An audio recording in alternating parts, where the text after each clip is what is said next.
The school screens applicants before admitting them to Webb. Generally, for every 5 applications received by the school, 2 are accepted. As the school's admissions director, John Anderson, says, Webb School isn't for everybody. What we try to do is look at the students' needs, their goals, what we can provide, and see if that's a good match. We want it to be not a unilateral screening process, but a cooperative decision-making process. Is this a good place for the particular youngster in question? The things that we look at are academic goals, academic capabilities, whether or not a student is comfortable in a very traditional, conservative kind of environment as far as rules, procedures, schedules, that sort of thing is concerned. A lot of students want more freedom. They're accustomed to more freedom than they would enjoy here in terms of mobility, being out at night, making their own decisions. So it's a matching kind of process. Basically, we say that a student needs to be of at least average capability in terms of their ability to do academic work. They have to be committed to a rigorous program. It's a lot of hard work here. They have to be comfortable with adults, working with adults who are in positions of authority, and they have to be able to get along with other youngsters pretty well. Anderson says that boarding students have the biggest adjustment to make. Better than half the enrollment at Webb board at the school, and Anderson says parents are well prepared for their children's first boarding experiences. Explain to parents oftentimes that, and I think people recognize this, that trying to direct your own child's education, getting them to do their homework, getting them to schedule their time and so forth, can lead to a lot of friction between parent and child. It's sort of like the cliche about not trying to teach your own wife to drive the car. You know, let someone else do it. There's too close an emotional link there. I think that between parent and child, there is often too close an emotional link for the parent then to try to step into that educational role and direct, particularly the secondary, the high school years, when there needs to be a lot of disciplined study, a lot of scheduling and regularity. Youngsters can resent it when their parents start to do it. In the boarding school, there are educators there doing that, and the youngsters may not always like it. They don't always enjoy it when we tell them, all right, it's 7:15, it's time to study, but they accept it. They don't get as angry with me as they would with their mother, because they realize that's my role. I'm a professional educator. I'm there to help them with that aspect of their life. So I think that's one big advantage. The boarding experience generally is a very maturing one. They learn to fend for themselves. They learn to do their own wash. They learn to attend meals without having someone go out in the yard and yell, all right, it's supper time.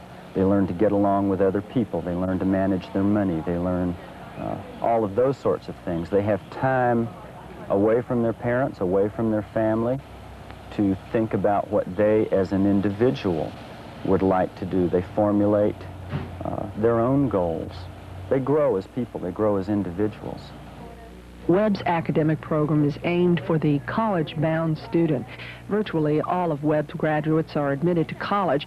Emphasis is placed on the development of sound study skills and habits. Highly structured support programs are available to students to help ensure academic success. In addition to honors classes and advanced placement courses that offer enrichment for the accelerated student on all levels, students having troubles in their studies are also provided ways to strengthen their abilities in those areas. Students all have one period devoted during the day for study, but there are special classes at night and on Saturday for pupils who need additional work in some areas. Other programs designed to sharpen student skills include the Verbal Skills Lab, which provides individualized instruction in reading and writing areas, and a math lab that offers individualized instruction in mathematics. Both labs supplement the regular curriculum, and progress is monitored on a weekly basis.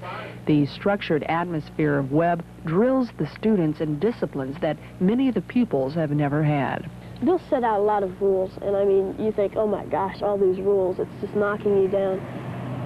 But all these rules are just normal living rules. I mean, one of their big rules, clean up your room. Well, if you don't clean up your room, it's just going to be a pigsty. You know, you've got to clean it up. There's no reason not to. And other rules, like don't lie, the honor code. Don't lie, cheat, or steal. I mean, those are perfectly good rules, and they should be natural. It's almost weird that the school would have to say, this is what you should not do. But, you know, they're not that bad.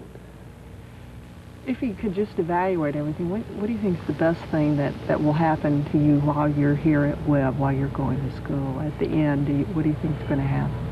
Well, there's really two things. First of all, I'd be ready for life when it comes up. I mean, lots of people, you know, in my opinion, they'll leave home and, you know, they're without their mother, they don't know what to do, or they're without their father and they need this and that.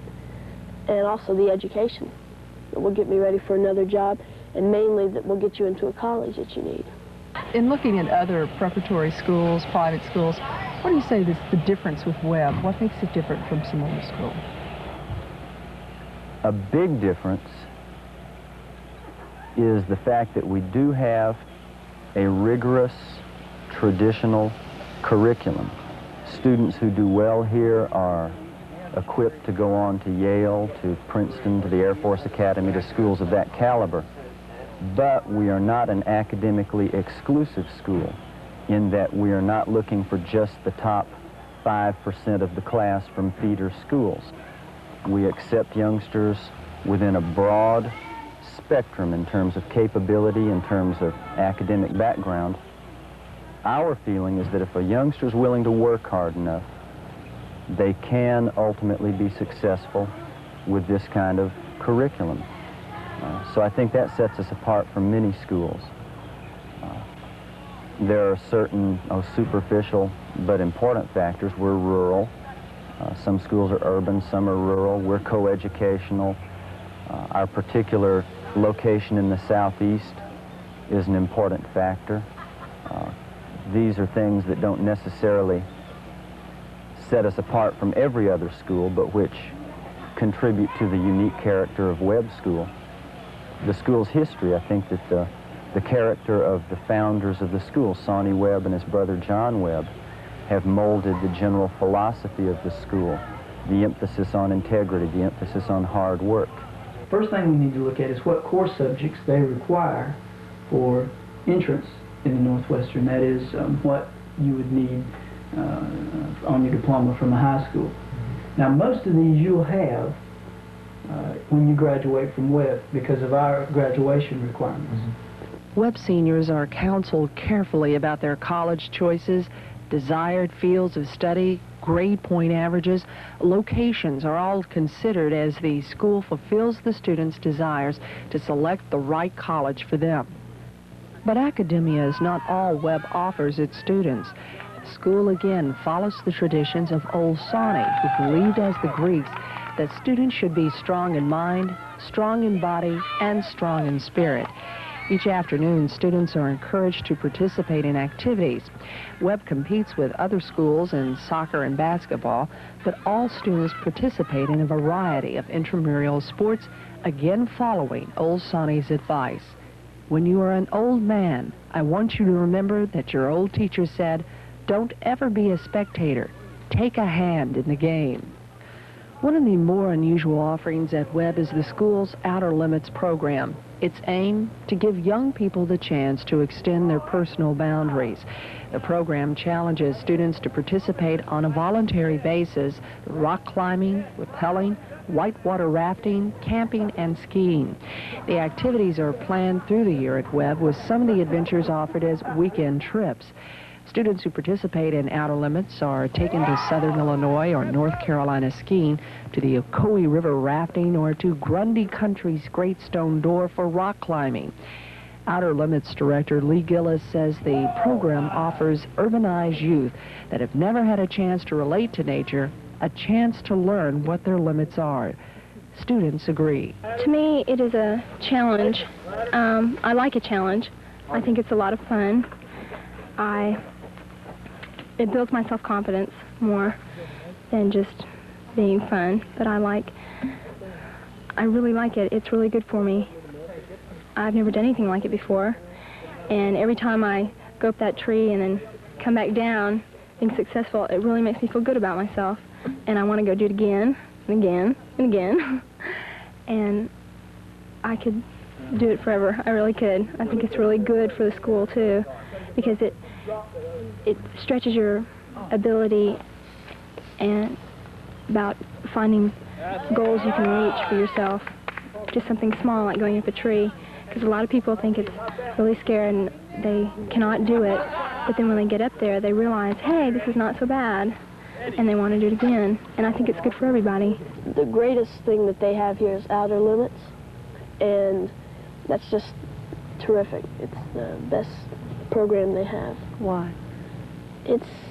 You get off campus, you see they have trips every weekend, and you can leave, and the guy who runs it's real nice, and so you can either talk to him or you can just go off, and you don't have to worry about what you've done the past week or your problems or anything like this, and you go running off mountains and climbing up high cliffs and things. In the summer, Outer Limits becomes the adventure program.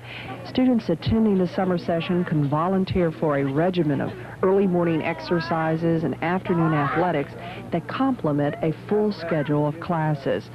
Outer Limits directors say that students elect to participate in Outer Limits and the adventure program because of those challenges. Way to go! Way to do it, so. All right.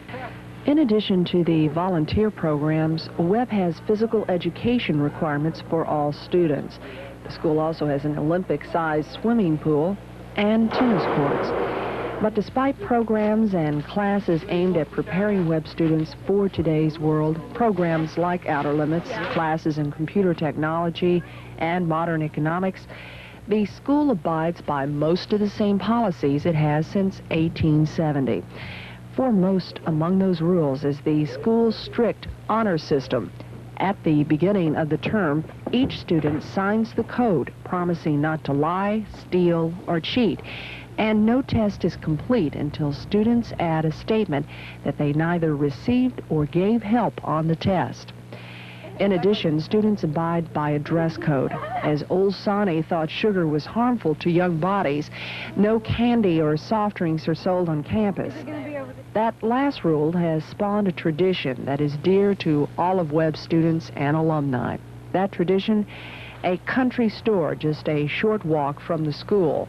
For 40 years, Ms. Jean Haynes ran that store, offering the best ice cream in the area and a little more to the students that came her way. Ms. Jean retired from the store in the mid-70s, but she remains an important part of Webb for many alumni. In the 39 and a half years that you had this store here, what would you say was the one quality about a Webb student that came through that probably stayed through the 39 years? They never changed. Well, it was the frankness. They were always frank with you. I will have to say this, that you knew their inner self by mixing with them, trying to be kind to them. We wrapped their packages. We did a lot through the Western Union for them, and every little, well, we accommodated them in every way because so many years ago didn't pay them too much attention. And I hope I did make a good impression on most of the boys that ever came in the store. I had known thousands. About 3 o'clock every afternoon, so I understand it gets pretty busy here. 3 or 3:30, you couldn't see the front door, or on a holiday. And they would come, they knew we had extra work to do, and they knew we dreaded to see a holiday as much as they loved to see one. And they'd come to the door and wave and say, "Oh, Miss Jean, we got a holiday." And then we knew we were in for a lot of hard work. But they enjoyed those holidays. I will always remember the boys, of course, because enjoyed coming in here. If they needed some little help, like I taught English at one time. I coached one boy in English grammar for months. I know that family appreciated it. But they were friendly. It was an association you didn't forget. The school would back you if you were right, and we always tried to go with the rules of the school. It would just never have been the same without the association at Webb. Although Miss G no longer mans the dipper at the C&C store, Webb students each day after classes still find their way to the store for sweets. While many may think the strict moral standards imposed on the students at Webb, the honor code and other rules are excessive, the alumni believe that it's these traditions that sustained it through the past century. After Old Sonny's death in 1926, his son Will continued the tradition that made Webb School one of national standing. Son Will's successor, Webb Fallon, also kept the traditions going, and those standards did not alter when the school incorporated in the 20s, and a board of trustees was appointed to administer the school. The current headmaster, Jackson E. Hefner, says those traditions and standards have seen Webb through its first century, and they will see Webb through the next. Well, I think our goals in the next few years will really remain in many ways the same ones that they have, that we have had for the last 100 years, because for over a century, the Webb School has been attempting to prepare young people not just to get into college, but when in college, and hopefully the appropriate one, to be prepared to do a good job, a fine job in that college, and then to go on to be productive and hopefully leading citizens in the nation. Some of the plans for the school, say in the future, can you elaborate on those for us a little bit? Well, one of my dreams is for a new library. We are very proud of the library that we've had for a number of years. We have one of the highest rates of circulation of any independent school in the states. On the other hand, we're cognizant of the fact that the sum total of knowledge is continually expanding, and we feel very much the need for improved library facilities. Another project, not quite on the drawing boards, but one to which I'm looking forward, is a student center, a place in which student activities can be concentrated, a place in which there can be more opportunity for students to get together, not only among themselves, but also with faculty and staff members as well. Are there any plans, say, for changing any of the policies of the school or anything of that nature, or any major plans in that? No, I would say the basic policies as set forward by the Board of Trustees would remain pretty much the same in the foreseeable future. Our aim has always been to prepare the student not only academically, but from the moral standpoint as well. Such traditions as our honor council, in which the students bear a great deal of the responsibility for the moral tone of the school, will certainly continue to be an important factor on our campus. I think that because of our rural location, we do not anticipate any significant growth. I think that we would find that that would be inappropriate. The Webb administration plans to continue to prepare its students for college and their lives by holding on to the values that Old Sonny fostered this school on. The threads of those values are woven into the present and future of this school through its alumni and its board of trustees. Those alums have been faithful in their support to Webb. The old boys, as Old Sonny liked to refer to his graduates, have fought to keep the school financially sound. No matter how heartily they disliked the school while they were first here, it seems they all develop an intense loyalty to Webb. In recent years, the Board of Trustees fundraising campaign has been responsible for new dormitories to house co-eds. One of the old boys who led the way in financing Cooper Farris Dormitory is businessman and actor Wayne Rogers. He says graduates of Webb realize that their experience in Bell Buckle came at the crucial stage of their lives. It really builds character. It's a place where you have an experience in your life. And as I said, I have never met, I was in the South Seas a couple of years ago, and a guy came up to me in a hotel and he said, you went to Webb School? He said, yeah. He said, that school changed my life. And you will hear time after time after time people who say that. And I think it's a critical period, particularly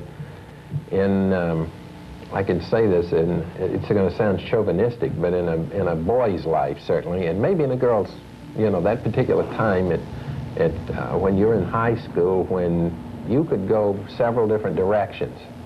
And Webb School is just molded character. There is no doubt about it in my mind. I could have gone another way, and it changed my life. Why do you think the alums continue to come back? You yourself are very busy. I think that one thing. I think that people look back on that experience and say to themselves, my gosh, that school changed the way I live. And you look back on that experience and you realize later on in life how much that meant. And I think they thank God that it happened to them. I think that people go, when they have the experience and the maturity to look back and say, you know, it could have been something else. And they look back on what occurred at that particular critical time in their life. And the Webb School experience is, it's something else. Roger says Webb School has changed its approach to education, but he says the values that have made Webb an institution of national standing prevail. The school is a much more sophisticated school today, and the student body is a much broader cross-section, and I think scholastically it's much more advanced. But the emphasis has always been on reading, writing, and arithmetic, you know, just basic skills. Rogers, like the rest of the members of Webb's Board of Trustees, have committed themselves to ensure the school maintains the traditions and standards that have become a part of their lives. Each fall, alumni return to Bell Buckle for the school's reunion weekend. The school honors its alumni with an arts and crafts festival that involves all of the area. With this background, the old boys and old girls are able to return to the place where lessons in the 3 R's were joined with a guide for high standards and inner drive. From the junior room that holds so much of the school's past to the campus's newest facilities, the graduates can gauge the past and future of Webb. As graduates file past the plaques that each senior class hangs in the dining hall, they can see that generations gone and those to come will strive to meet old Sonny's final plea. Tell them to lead a large life. A large life is no mere piffle, but one that makes the world better because you lived. If the world is better because of you, you are a wonderful success. If it's worse because of you, you're a miserable failure.